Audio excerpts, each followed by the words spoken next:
স্বপ্নেও ভাবিনি যে এই সমস্ত রাস্তার ছোটখাটো দোকান থেকে যেখানে হরেক মাল 10 টাকা, সেখান থেকে আমার নিজের সংসারের জিনিসপত্র আমায় কিনতে হবে। আরে আমাদের আম্বানির বেটি এসছে রাস্তার ধারে হরেক মাল 10 টাকা দিয়ে কিনতে, কি কষ্ট তাই না সোনা? শোনা গো আমার খুব কষ্ট যে বলো। রাস্তার ধারে হরেক মাল যারা কেনে তাদের নিয়ে তুমি নিশ্চয়ই মানুষই মনে করো না। তুমি কি করে মনে করো? তুমি তো আমরা আম্বানির বেটি। বলেন কি? তা যাই হোক, যাও তুমি তোমার বাবাকে গিয়ে বলো যে বাবা আমার জন্য 4-5টা শপিং মল দেখে দিতে, 4-5টা ব্র্যান্ডেড দোকান আগে থেকে বুক করে রাখতে বলে দাও না, পরে যেন তোমার অসুবিধা না হয়।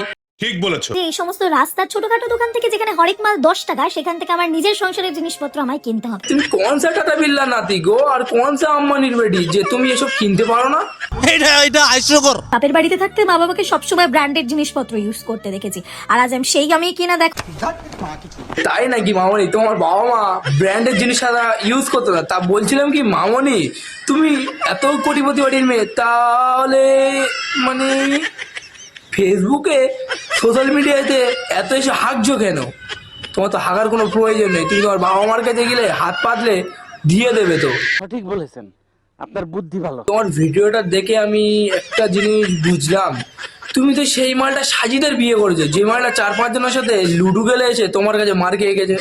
তা ওই মালটার বিয়ে করেছো, তোমার ওরকম হাল হবে না? ওরকম তো হাল হবেই অটোমেটিক।